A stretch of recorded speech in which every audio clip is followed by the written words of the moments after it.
Шүкір әйтеуір Қазақстанға оралдық аман есен. Короче, багажымды алдым.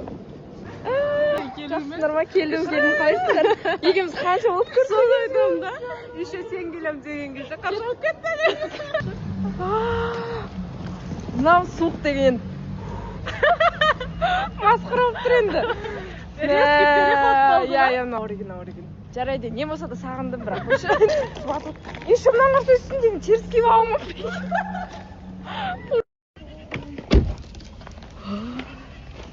Болмаса сумка тұра берсінші, қазір кімге айтамыз? Әділге айтамыз. Алып кірді дорожный. Үйде қанша уақыт жылы жерде жатсың ғой, бар алып кірдім. Ақкент районыма келдім. Несі шығатыр кетпесі. Қалайсыздар? Жалпы. Бұл үйде кім тұрады депші? Кім тұрады бұл үйде? Қалайсың? Жақсы. Жаным.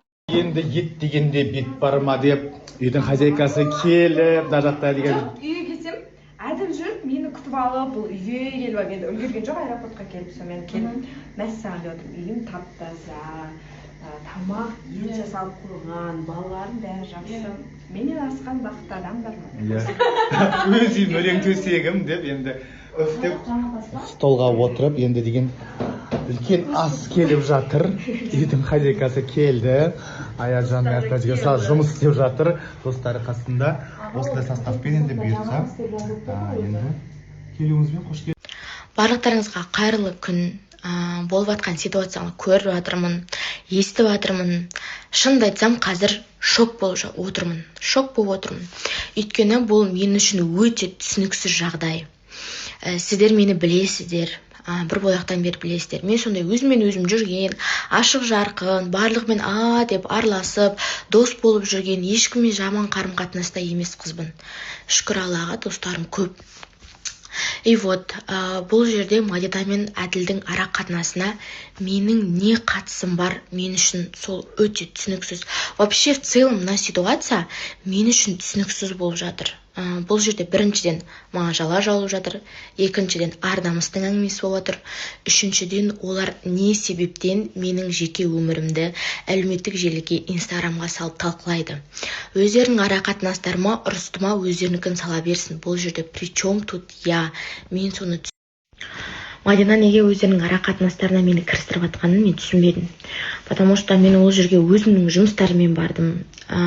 Біріншіден актер кісімен видеоға түсірейін деп бардым. Сол кісімен кездесіп, екінші тағы да басқа шаруаларым болды базарда. Соған бардым. И Әділ өзі келді, өзі кетті. Бүгін мен таңертең Мадинаға хабарласып, Мадина, не болды саған? Неге бұлай істеп жатсың?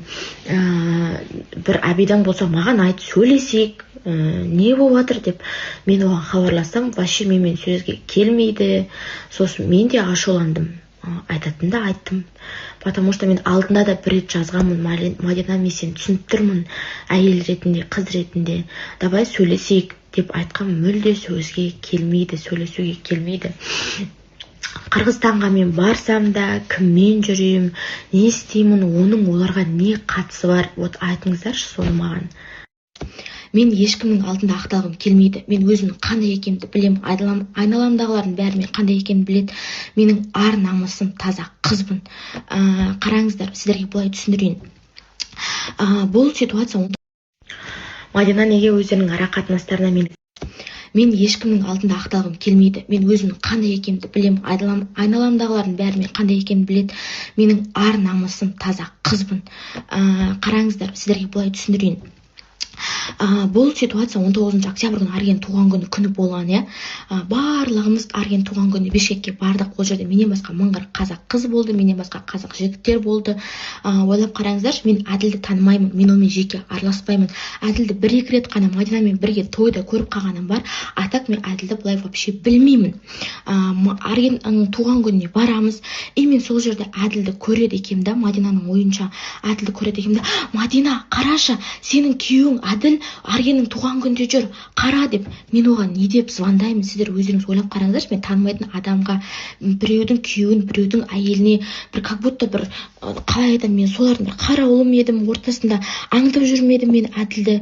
Мен олардың не үшін қалай ұрсып жүргенін, не үшін ұрсып жүргенін вообще білмейді екенмін. Потом барып білдім.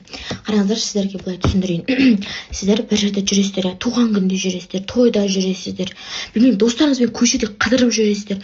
Сөйтесіздер да бір танысыңыздың күйеуі келді, или танысыңыздың күйеуін көріп қалдыңыздар да, и сразу телефонды алып фотоға түсіріп, вот Айнұр, қарашы, сенің күйеуің мына Арманмен бірге жүр, Арменнің туған күнде тойында жүр деп отчет бермейсіздер ғой, дұрыс па? Сол сияқты мен танымайтын адамды не үшін мен Мадинаға оның күйеуі осы жерде жүр деп отчет жіберуім керекпін, не үшін мен хабарласу керекпін? Логично подумайте. И квартира демекші. Бұл жерде ол квартира Аргеннің Қазақстаннан келген достарына арнап снимать етілген квартира. Мен ол квартираға тура туған күні бардым. Потому что мен жолдан келдім, чемодандарымды қалдырып, сол квартираға сол күні бардым. Ал олар ол квартирада одан 3-4 күн бұрын жүрген. Мен ол жерде әділді көрген де жоқпын. Бір спокойно ашуланбай түсіндірейін десем, что-то у меня не получается. Кәдімгідей жыным келіп, уже ашуланып бастады. Мен бар ғой. Сіздер сауна деп жатсыздар. Қандай сауна? Кім көріпті оны? Мен ешқандай саунаға барған жоқпын ешкіммен. Барсам, өзімнің достарыма, өзімнің жұмыстарымен бардым Қырғызстанға. Не, мен енді әділ келеді екен деп, әділ жүрген жерде қашып жүрем ба? Мен жүрген жерге әділ өзі келді. Әділ кімге? Аргенге қарыз екен ақша. Сол қарызын әкеп беру үшін келді біз жүрген жерге әділ. Содан басталды бұл, понимаете? Мен не кінәм бар бұл жерде? Причем тут женский солидарность, мен түсінбеймін. Енді әділ келді екен деп ойбай бәрін Мадинаға айтып, әділ жүрген жерде мен қашып жүруім керекпін ба? Мен өзім достарыммен жүрсем. И вообще қайда барсам да, не істесем де, олардың менің өмірімде не шатақтары бар? Сіздер қараңыздаршы, мен өзім жеке тұлғамын. Мен негізі Шымкентте болғанмын. Ташкенттен Шымкентке өтіп кеттім да. Шымкентте бір аптадай уақыт болдым. Негізі кеше қайту керек едім Алматыға, бірақ кеше қайтамадым, жол жабық деп, барлық жерде боран болып жатыр деген шықпадым. Бүгін жол ашылған шығар деп